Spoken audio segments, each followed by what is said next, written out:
आज मुझे काफी खुशी हो रही है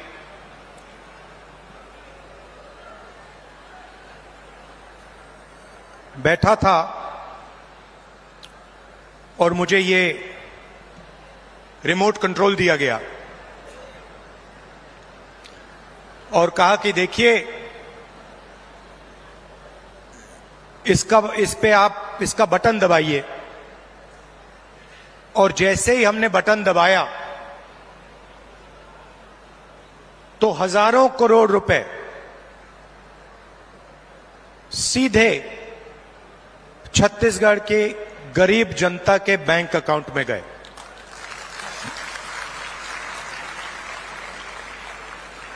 ग्रामीण आवास न्याय योजना में तकरीबन 50,000 लोगों को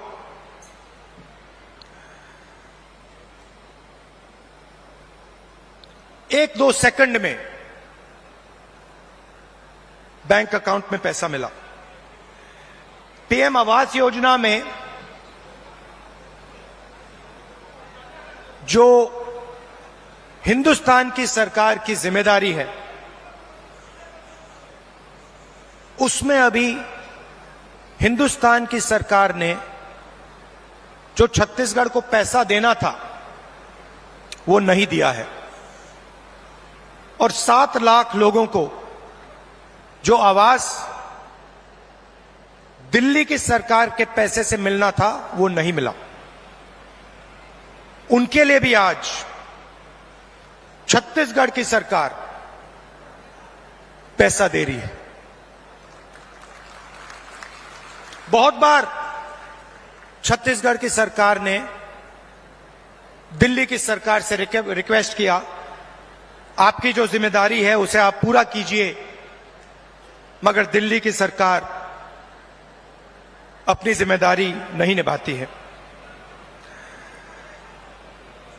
आज तकरीबन 1200 करोड़ रुपए रिमोट कंट्रोल से आपके खाते में गया है और अगले 5 साल के अंदर छत्तीसगढ़ की सरकार 500 करोड़ रुपए ऐसे रिमोट कंट्रोल से आपके खातों में डालने जा रही है। हमने चुनाव में आपसे 2-3 वायदे किए थे। छोटे वायदे नहीं थे, छत्तीसगढ़ को बदलने वाले, छत्तीसगढ़ की नींव को मजबूत करने वाले वायदे थे। किसानों का कर्जा माफ, बिजली बिल हाफ और 2,500 रुपए प्रति क्विंटल धान के लिए हमने ये वायदे किए और देश के प्रधानमंत्री नरेंद्र मोदी जी ने कहा कि कांग्रेस पार्टी इन वायदों को पूरा नहीं कर सकती है। सच्चाई आपके सामने है।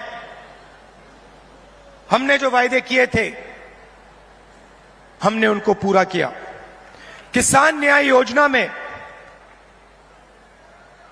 21,000 करोड़ रुपए हमने छत्तीसगढ़ के किसानों को इनपुट सब्सिडी के माध्यम से दिया। जिन किसानों के पास जमीन नहीं थी उनको भी हम नहीं भूले। उनको 7,000 रुपए प्रति साल कांग्रेस पार्टी की सरकार ने छत्तीसगढ़ में दिया। आदिवासियों को एमएसपी फॉरेस्ट प्रोड्यूस के लिए और देश में सबसे बेहतर फॉरेस्ट राइट एक्ट का इंप्लीमेंटेशन छत्तीसगढ़ की सरकार ने किया। स्वास्थ्य में 5 लाख रुपए परिवार के लिए 70 लाख परिवारों को फायदा मिला। 380 अंग्रेजी के स्कूल खोले और 42,000 वैकेंसियां भरी। 1.3 लाख युवाओं को 2,500 रुपए महीना का दिया। ये आप जानते हो।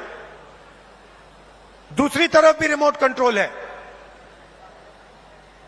बीजेपी का रिमोट कंट्रोल,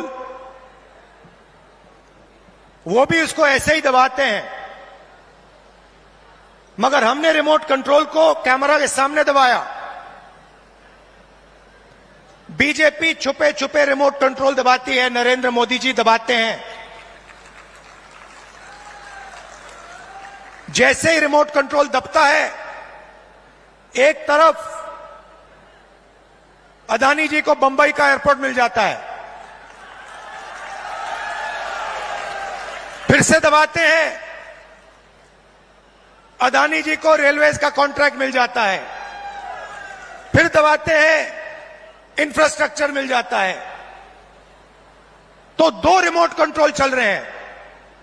ये हमारा वाला सबके सामने चलता है, हम इसको दबाते हैं, किसानों के खाते में पैसा जाता है, 2500 रुपए क्विंटल धान में आपको मिलता है, अंग्रेजी स्कूल खुलते हैं। बीजेपी दबाती है, पब्लिक सेक्टर प्राइवेटाइज हो जाता है। आपका जल, जमीन, जंगल, उनका छुपे छुपे बटन दबता है, अदानी जी के हवाले हो जाता है।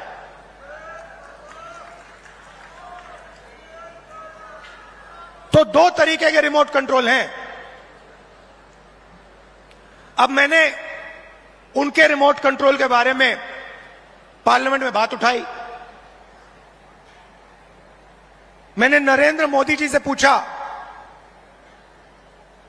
कि मोदी जी, आपका अदानी जी के साथ क्या रिश्ता है?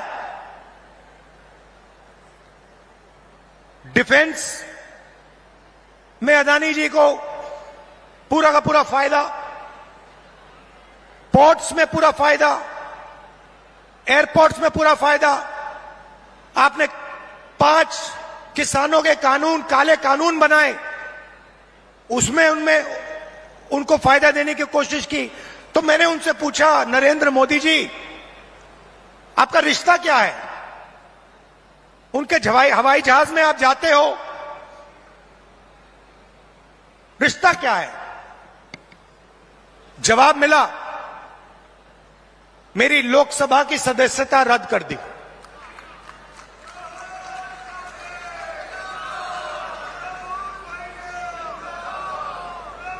कोई फर्क नहीं पड़ता, हम कांग्रेसी हैं, हम सच्चाई रखते हैं आपके सामने, हम आपसे झूठे वायदे नहीं करेंगे, और हम जो कहते हैं वो करके दिखाते हैं। अब एक नया मुद्दा उठा है। नरेंद्र मोदी जी जहां भी जाते हैं, ओबीसी वर्ग की बात करते हैं। करते नहीं करते? करते हैं ना? कांग्रेस पार्टी ने कास्ट सेंसस किया था, याद है आपको? याद है? उसमें हिंदुस्तान में हर जाति के कितने लोग हैं, वो डेटा हिंदुस्तान की सरकार के पास पड़ा हुआ है। नरेंद्र मोदी जी वो डेटा पब्लिक को नहीं दिखाना चाहते। क्यों नहीं दिखाना चाहते, मैं आपको बताता हूं। मैंने कास्ट सेंसस पे भाषण दिया, आपने देखा होगा, जैसे ही मैं कास्ट सेंसस की बात करता था, कैमरा उधर हो जाता था। ठहरिए ठहरिए ठहरिए, जैसे ही मैं कास्ट सेंसस की बात करता हूं, लोकसभा में बात की, वैसे ही कैमरा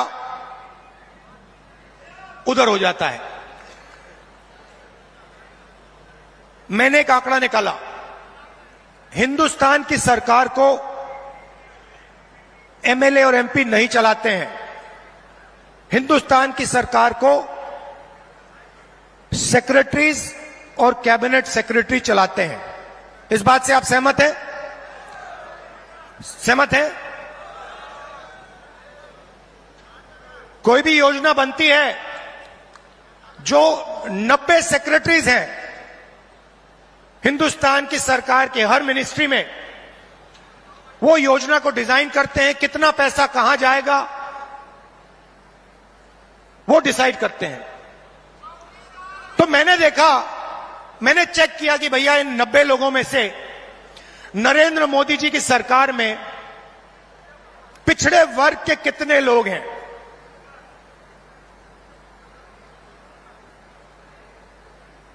आप हिल जाओगे। 90 लोगों में से सिर्फ 3 लोग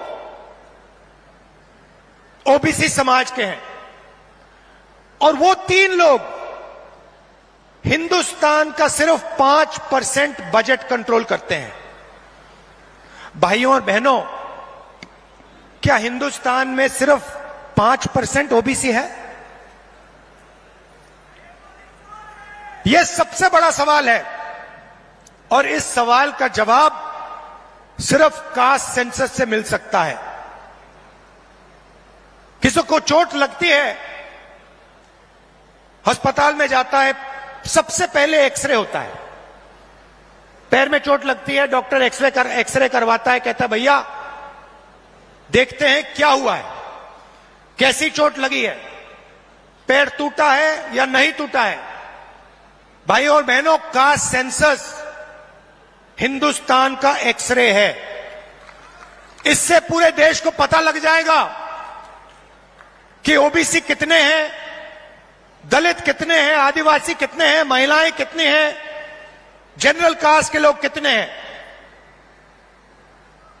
और एक बार यह डेटा हिंदुस्तान की जनता के हाथ में होगा तो फिर देश सब लोगों को लेकर, सब लोगों को भागीदारी देकर आगे चल पाएगा। अब मैंने ये सवाल लोकसभा में पूछा, नरेंद्र मोदी जी से पूछा कि आप कास्ट सेंसस से डरते क्यों हो? कास्ट सेंसस का डेटा सबके सामने रख दो, जो आपकी सरकार की सच्चाई है, आप हिंदुस्तान की जनता को दिखा दो, डरो मत। मगर नहीं, उनके मंत्री कहते हैं हमारे ओबीसी के विधायक हैं, ओबीसी के सांसद हैं, और उन्हीं सांसदों से आप लोकसभा में बात करो, वो आपसे कहते हैं कि भैया देखो हमारे से कोई कुछ पूछता नहीं है, हम कुछ बोल नहीं सकते, हमें तो यहां मूर्ति जैसे रखा हुआ है। असली निर्णय हिंदुस्तान के सेक्रेटरी लेते हैं, ब्यूरोक्रेट लेते हैं, नरेंद्र मोदी जी लेते हैं। तो अगर ओबीसी को भागीदारी देनी है, दलितों को, आदिवासियों को, महिलाओं को भागीदारी देनी है, तो कास्ट सेंसस करवाना ही पड़ेगा। और अगर नरेंद्र मोदी जी कास्ट सेंसस नहीं करवाएंगे तो जैसे हमने कहा था यहां पे, जैसे ही हमारी सरकार आएगी पहला कदम कास्ट सेंसस होगा, और ओबीसी को जो भागीदारी मिलनी चाहिए वो कांग्रेस पार्टी करके दिखाएगी।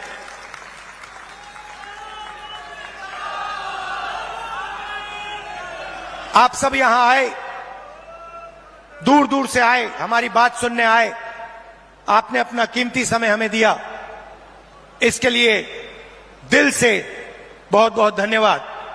और एक बात मैं कहना चाहता हूं, एक बात कहना चाहता हूं, देखिए कांग्रेस पार्टी जहां भी सरकार चलाती है, चाहे वो राजस्थान हो, हिमाचल हो, छत्तीसगढ़ हो, कर्नाटक हो, हम जनता की सरकार चलाते हैं। कर्नाटक में हमने 5 वायदे किए, ऐतिहासिक वायदे। चुनाव जीतने के एकदम बाद कैबिनेट ने 5 वायदे पूरे कर दिए। छत्तीसगढ़ में हमने वायदे किए थे, पहली कैबिनेट मीटिंग में हमने वायदे पूरे करे, और यही हमने हिमाचल में किया, यही हमने राजस्थान में किया। हम आपसे 15 लाख वाले झूठे वायदे नहीं करेंगे, और हमारा रिमोट कंट्रोल जो चलता है सबके सामने चलता है। हमारी अदानी जी की सरकार नहीं है, हमारी किसान